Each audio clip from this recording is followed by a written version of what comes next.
que está acontecendo? A gente está vivendo os tempos finais? Há sinais, segundo a Bíblia, proféticos, e a gente não falou dessa pedra também. Tá, isso aqui é uma coisa simples, depois eu falo dela. Tá bom.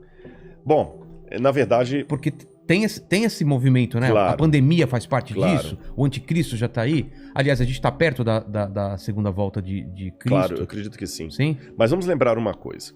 Quando os discípulos perguntaram para Jesus, que sinal haverá de tua vinda e da consumação dos séculos, do fim do mundo, Jesus falou assim, olha, cuidado que ninguém engane vocês. Primeira Porque coisa que ele já falou. Cuidado. Virão muitos em meu nome dizendo, eu sou o Cristo, enganarão a muitos. Certamente, isso está em Mateus capítulo 24. Depois, quem tiver uma Bíblia em casa, procurem Mateus capítulo 24. Ele fala o seguinte, certamente vocês ouvirão falar de guerras e rumores de guerras. Não se assustem, ainda não é o fim. Se levantará nação contra nação, reino contra reino. Haverá fomes e terremotos em vários lugares. Mas isso é apenas o princípio das dores. O princípio das dores, exatamente. Então veja bem, guerra tem no mundo desde que o mundo é mundo. Fome, a Bíblia fala fome no Egito na época de José. Então não vou falar assim, o mundo está chegando ao fim porque está tendo guerra. O mundo está chegando ao fim porque está tendo fome. Não faz sentido. Mas o Apocalipse coloca alguns elementos que indicavam quando nós estivéssemos chegando próximos ao fim. Embora, nota de rodapé aqui, ninguém sabe o dia nem a hora da volta de Jesus. É estupidez. Tentar adivinhar. Não, claro, não podemos isso. Você entendeu? Bom, mas a gente pode saber a proximidade dos tempos em que vivemos. Então tem algumas coisas no Apocalipse que são características do tempo do fim. Exemplo, Apocalipse 11:19. Diz assim, as nações ficaram iradas. Chegou, porém, o juízo de Deus e o tempo determinado para ele dar o prêmio aos seus santos e aos profetas, e o tempo para destruir os que estão destruindo a terra. Ora, na época de Cristo não tinha como destruir a terra. O Apocalipse estava fazendo uma profecia de uma época em que a terra poderia ser destruída por seres humanos, coisa que na época do Apocalipse não tinha como. E ele fala depois das pragas de Deus que iriam cair. Essas pragas não caíram ainda, mas os vislumbres dela... Não caíram? Não. A peste não é... A do Apocalipse, né? É. Mas os vislumbres delas podem estar já batendo as portas. Quer um exemplo? Diz que um anjo derramou a sua taça sobre o sol, e foi-lhe dado queimar aos homens com grande fogo. Os homens se queimavam com um intenso calor e blasfemavam o nome de Deus que tinha autoridade sobre essa praga. Olha o problema da camada de ozônio, o efeito estufa, o que está acontecendo com o sol. O outro anjo derramou a sua taça sobre os rios e fontes d'água e mares, que se tornaram como sangue de morto. Sangue de morto não é vermelho, dessa cor. Sangue de morto é escuro, é fétido, é quase coagulado. Como é que tá Pinheiros, Tietê, Lagoa Rodrigo de Freitas, as águas do mundo? Poluição. As previsões é que até 2025 a guerra do mundo vai ser pela água. Fala do anticristo, que ia dominar o mundo inteiro de uma maneira algorítmica. Pacífica, porque é um algoritmo. O 666. O que é o 666? O que é o 666? Na época do Antigo Testamento, Deus deu algumas normas para os judeus. O povo do Oriente Médio, ele é muito simbólico, sabe? Ele tem muito esse lance do símbolo que aqui no Ocidente a gente perde. Então o judeu pode olhar, ele usa o paiot, que significa alguma coisa, o kippah, que é aquele chapeuzinho na cabeça. E Deus falou o seguinte, olha, vocês vão pegar a lei de Deus, escrever um resumo da lei de Deus, e vão colocar por frontal entre os olhos, numa caixinha aqui, e também na mão de vocês. O judeu hoje usa na mão esquerda. Pode olhar aqui no Muro das Lamentações, você vê o judeu orando lá, né? Baruch atah Beshem Adonai Eloheinu melech haolam. E ele vai orando no muro e ele tá com aquela caixinha preta aqui e outra na mão. Aí no Apocalipse a gente vê que o inimigo, o diabo, que se vale do anticristo, assim como Deus envia o Cristo... o anticristo é a versão do Cristo pro demônio. Pro demônio, o anticristo. Ele faz uma paródia de Cristo.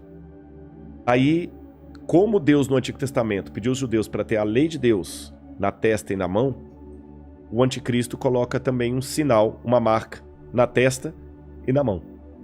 Então significa uma época em que a lei de Deus vai ser questionada. Nessa época em que a lei de Deus for questionada, diz o Apocalipse, ninguém poderá comprar nem vender, senão aquele que tem a marca da besta e o número do seu nome. Ora, esse número é 666. Aí muita gente pega isso e fala o seguinte, então vou começar a calcular, Hitler dá 666, o Papa, o Saddam Hussein, Bill Gates, até a Ellen White, que é uma pioneira do Adventismo, ela dá 666, Mandíbula, todo dá 666, né? No grego está o seguinte, aquele que tem entendimento, calcule. E essa palavra calcule no grego ali é a mesma palavra para faça a contabilidade daquilo que o anticristo vai fazer. E o que o Apocalipse deixa bem claro é que o anticristo vai ser a revigoração do Império Romano, que era o inimigo do povo de Deus. E por que 666? Na cultura da Babilônia, o 6 era o número base para você fazer qualquer cálculo. Era um número divino. Tanto é que quando Nabucodonosor ergue uma imagem, ela tinha 60 côvados por 6. 60 por 6. O 6 era um múltiplo divino. E ali você tem o 666, múltiplo de 6. Agora o Apocalipse fala que ele vai controlar a economia. Os povos da terra vão segui-lo. Ninguém vai poder, falando quem pode pelejar com ele. E o que nós estamos vendo agora é um mundo caminhando pela primeira vez na história para uma unificação mundial. De moeda? De tudo. Parece até teoria da conspiração que eu vou falar, mas não é. O mundo está caminhando para uma unificação. Rodrigo, mas nunca. Aqui no Brasil mesmo a gente vê a briga dos de esquerda com os de direita. O pessoal não está entendendo. Essa unificação não significa unificação de mente, mas unificação de propósito. Que é um exemplo que o mundo pode se unir por um propósito, apesar de se odiar mutuamente? Pandemia. A pandemia. Exatamente. O Irã está usando máscara, Israel também está usando máscara. Os palestinos estão jogando foguete lá em Israel, Hamas. O Hamas, mas o israelense está usando máscara, o palestino também.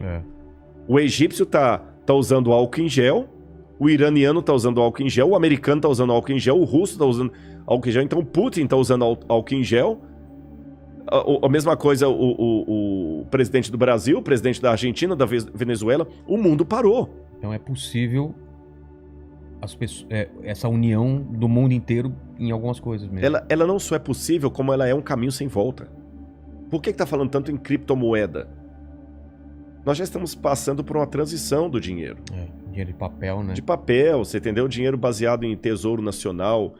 E o mundo hoje precisa. Isso aqui não é uma defesa do Rodrigo, não é um desejo do Rodrigo. Eu estou falando de uma tendência. Tendência. O mundo precisa se unificar porque existem, Vilela, alguns elementos hoje que estão à solta, como se fossem crianças bagunceiras numa casa cheia de faca, de garfo, de objetos cortantes e letais, sem um adulto para controlar essas crianças. Você jamais faria isso. Quais são as crianças que estão à solta no mundo e precisam de um adulto para controlá-las? Um preceptor, uma babá? Internet. Quem tem domínio da internet?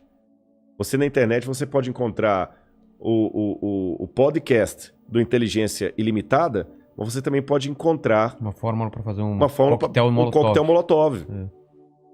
O camarada pode assediar você para fazer parte do Estado Islâmico. Quem controla a internet? Nem os Estados Unidos. Não, tá na mão de ninguém. Quem controla tráfico de drogas e de armas em nível mundial? Ninguém. Lavagem de dinheiro tá aí. O terrorismo tá aí e lavam dinheiro. Quem controla bolsa de valores? A economia do mundo não aguenta por mais 20 anos nas mãos da bolsa de valores, que é especulativa. Se cair a bolsa de Tóquio, você nunca foi ao Japão, mas você pode perder o seu emprego e essa casa aqui porque caiu a bolsa de Tóquio. O Bradesco pode falir porque teve um crash na bolsa de Nova York. E a gente viu, essa pandemia viu como nós estamos economicamente vulneráveis. Economicamente vulneráveis. Quem controla o terrorismo mundial? Então esses elementos... mais um. A ecologia. Não quero entrar no debate se a Amazônia é nossa ou não é nossa. O fato é que se a gente não cuidar da Amazônia, o mundo todo se ferra, caramba. Você tá entendendo? Então não tem mais esse negócio assim, é meu. Então hoje a gente precisa de um governo único que com leis mundiais controle a internet, bolsa de valores, que vai desaparecer, o reset tá aí, controla a economia, gastos, terrorismo e tudo mais. E os países, por mais que continue havendo direita e esquerda, situação e oposição, não interessa, Islã, e cristianismo vai precisar se unir, não porque eles se amam, porque não tem outro jeito. E essa união está muito parecida com o caminho de preparação para o anticristo. Agora, a minha questão aqui não é cair naquela esquizofrenia escatológica de achar agora que qualquer coisa eu tenho que evitar porque senão é a marca da besta. Eu já vi gente, isso aqui é sério, que não quer deixar colocar o revolvinho da temperatura na testa da mão, porque aquele é a marca da besta. Calma. Estupidez, não tem nada a ver um negócio desse, gente, tá bom? Agora, quando esse governo único se interpuser entre a minha fidelidade a Deus e a minha fidelidade ao Estado, esse é o único momento em que eu estou livre perante Deus para ter uma desobediência civil, social. Porque a própria Bíblia me ensina a ser obediente às autoridades constituintes. Mesmo quando Nero estava no poder, Pedro escreveu: respeitem as autoridades constituídas. A César o que é de César. Dai César o que é de César. Pague os impostos. Seja um bom cidadão. Que a crise não venha por culpa de vocês. A Bíblia me ensina a ser um bom cidadão. Porém, a própria Bíblia fala: quando o governo der uma ordem... A Bíblia não diz isso explicitamente, diz assim, em termos filosóficos. Sim.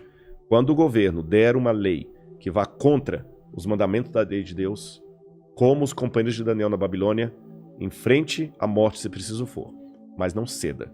Talvez essa seja a diferença de um teólogo apaixonado por Deus e pela Bíblia e alguém que simplesmente é um acadêmico livre.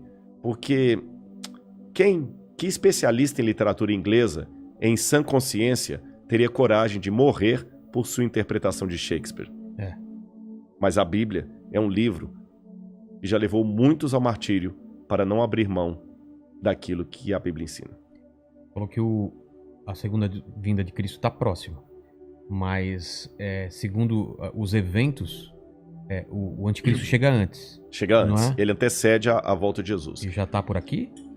Você acha? Eu acredito assim, lendo a Bíblia, o anticristo, ele é um poder, era o poder romano, porque João já falava lá, o anticristo já opera entre nós.